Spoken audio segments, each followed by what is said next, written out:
Hello friends, welcome to शाखा study. दोस्तों, आज की वीडियो में हम लेकर आए हैं फिजिकल साइंस यानी विज्ञान का 8वां लेसन प्लान, जिसका टॉपिक है गति या मोशन, जिसे क्लास 7-8 में पढ़ाया जा सकता है। ठीक है, सेक्शन, डेट, स्कूल और पीरियड आप उसी टाइम पर फिल करेंगे जब आपको अलॉट कराया जाएगा। फाइल बनाते टाइम आप इन्हें खाली छोड़ देंगे। उसके बाद आपको टॉपिक डालना है, तो टॉपिक है गति। उसके बाद आते हैं सामान्य उद्देश्य यानी जनरल ऑब्जेक्टिव्स। तो जनरल ऑब्जेक्टिव्स आप यहाँ से देखकर वीडियो पॉज करके लिख लेंगे।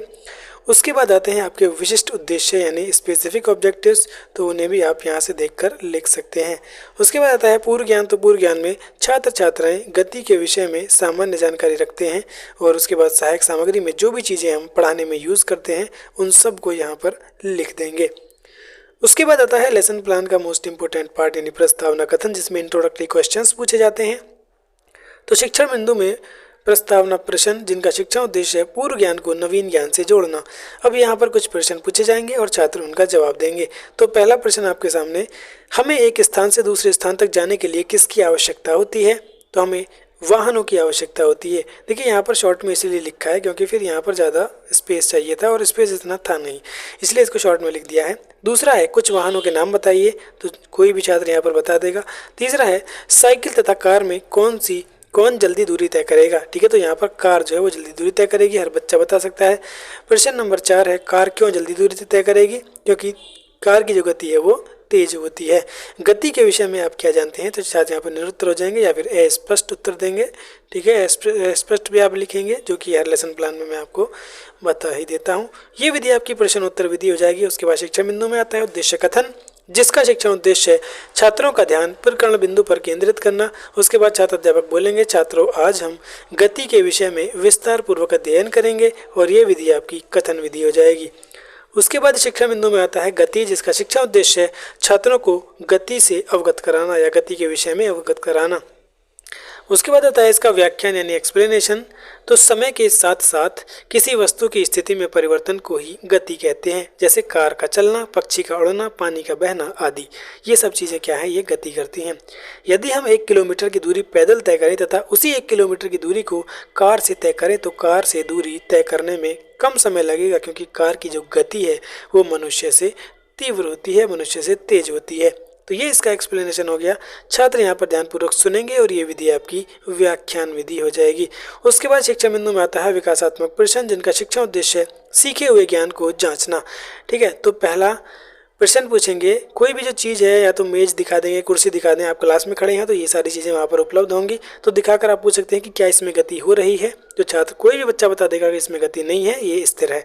प्रश्न नंबर 2, गति किसे कहते हैं?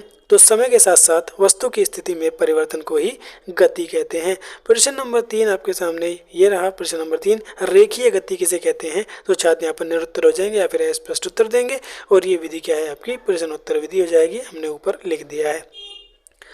उसके बाद शिक्षण बिंदु में आता है रेखीय गति, जिसका शिक्षण उद्देश्य है छात्रों को रेखीय गति से अवगत कराना। इसके बाद इसका स्पष्टीकरण। तो स्पष्टीकरण देखिए, जब कोई वस्तु सीधी रेखा में गति करती है तो उसे रेखीय गति कहते हैं, जैसे प्रकाश की किरण, सीधी चलती हुई कार आदि। तो छात्र यहाँ पर ध्यानपूर्वक सुनेंगे और ये विधि आपकी व्याख्यान विधि हो जाएगी। उसके बाद शिक्षा बिंदु में आता है विकासात्मक प्रश्न, जिनका शिक्षण उद्देश्य है सीखे हुए ज्ञान को जांचना। तो चलती हुई रेलगाड़ी किस गति का उदाहरण है? तो चलती हुई रेलगाड़ी जो है वो आपकी रेखीय गति का उदाहरण है। वृत्तीय गति किसे कहते हैं? तो छात्र यहाँ पर निरुत्तर हो जाएंगे या फिर स्पष्ट उत्तर देंगे, और ये विधि आपकी प्रश्नोत्तर विधि हो जाएगी। उसके बाद शिक्षण बिंदु में आता है वृत्तीय गति, जिसका शिक्षण उद्देश्य है छात्रों को वृत्तीय गति से अवगत कराना। फिर इसका स्पष्टीकरण। तो स्पष्टीकरण में जब कोई वस्तु वृत्तीय मार्ग पर गति करती है तो उस गति को वृत्तीय गति कहते हैं, जैसे सभी ग्रहों का सूर्यों के चारों ओर चक्कर लगाना। तो ये क्या है? ये आपका वृत्तीय गति यानी वृत्तीय गति में वो चक्कर लगाते हैं। छात्र ध्यानपूर्वक सुनेंगे, विधि आपकी व्याख्यान विधि हो जाएगी। विकासात्मक प्रश्न, सीखे हुए ज्ञान को जांचना, इसका शिक्षण उद्देश्य हो जाएगा पृथ्वी सूर्य के चारों ओर चक्कर लगाती है, यह किस गति का उदाहरण है? तो छात्र बता देंगे यह वृत्तीय गति का उदाहरण है। ठीक है, अगला प्रश्न देखिए, यहाँ पर अगला प्रश्न है दोलनीय गति किसे कहते हैं? तो छात्र निरुत्तर हो जाएंगे और ये विधि आपकी प्रश्नोत्तर विधि हो जाएगी। उसके बाद शिक्षा बिंदु में आता है दोलनीय गति। तो छात्रों को दोलनीय गति से अवगत कराना। इसके बाद इसका स्पष्टीकरण। तो दोलनीय गति उस गति को कहते हैं जिसमें कोई वस्तु साम्य बिंदु के इधर उधर गति करती है, जैसे झूला या घड़ी का पेंडुलम। ठीक है, यानी कि किसी एक वस्तु के इधर उधर गति करना, ये क्या है आपकी दोलनीय गति कहलाती है।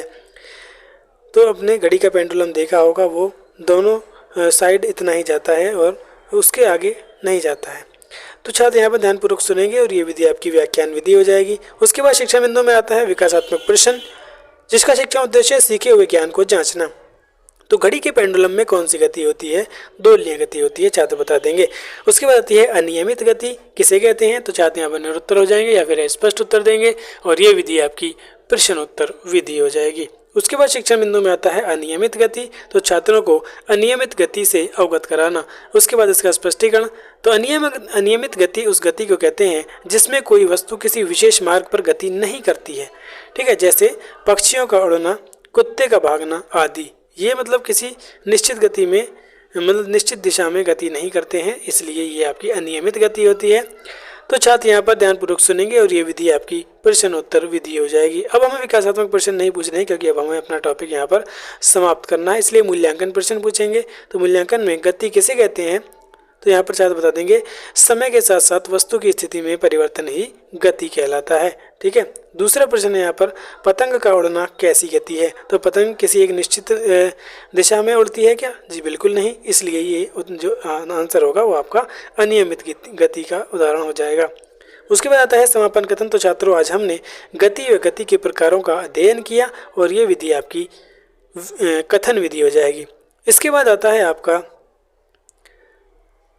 पुनरावृत्ति प्रश्न, जिनका शिक्षा उद्देश्य है छात्रों का पूरे प्रकरण से संबंधित ज्ञान का मूल्यांकन करना। तो अब जो पूरा पढ़ा दिया है उसमें से यहाँ पर प्रश्न पूछेंगे। पहला प्रश्न है रेखीय गति का उदाहरण बताइए। तो रेखीय गति चलती हुई रेल जो है वो आपकी रेखीय गति है। प्रश्न नंबर 2 झूले में कौन सी गति है? तो झूले में हमने आपको बताया था झूला और पेंडुलम का जो उदाहरण दिया था, तो ये आपकी दोलनीय गति के उदाहरण है। तैरती हुई मछली में कौन सी गति है? तो तैरती हुई मछली कभी भी किसी निश्चित दिशा में नहीं तैरती है, इसलिए ये आपका अनियमित गति का उदाहरण यहाँ पर हो जाएगा। ये विधि आपकी प्रश्नोत्तर विधि हो जाएगी। उसके बाद आता है श्यामपट्ट सारांश। तो छात्र सीखे हुए ज्ञान को सारांशित कर सकेंगे। उसके बाद आता है आपका यहाँ पर क्या करना है, आपको मेन पॉइंट्स जो है छात्रों को लिखकर वो पूरी यहाँ पर जो टॉपिक है उसको रिकॉल करा देना है। फाइल में आपको इस तरह से ब्लैक बोर्ड लगाना होता है, ठीक है, जैसा कि आप यहाँ पर देख रहे हैं। उसके बाद आता है गृह कार्य यानी होमवर्क। तो छात्र सीखे हुए ज्ञान का स्थायीकरण कर सकेंगे। जिसका अब यहाँ पर होमवर्क के लिए कुछ प्रश्न देंगे। तो गति को परिभाषित कीजिए। प्रश्न नंबर 2 घड़ी का पेंडुलम किस गति का उदाहरण है? प्रश्न नंबर 3 अनियमित गति किसे कहते हैं? उदाहरण सहित लिखिए। तो सभी विद्यार्थी गृह कार्य को अपने उत्तर पुस्तिका में नोट करेंगे और ये विधि आपकी गृह कार्य विधि हो जाएगी, ठीक है दोस्तों। इस तरह से फिजिकल साइंस या विज्ञान का ये लेसन प्लान मोशन यानी गति का हमने कंप्लीट कर लिया है। वीडियो पसंद आई हो तो वीडियो को लाइक करें, चैनल को सब्सक्राइब करें और अपने दोस्तों के साथ शेयर करें। मिलते हैं नेक्स्ट वीडियो में दूसरे लेसन प्लान के साथ, तब तक के लिए बाय बाय।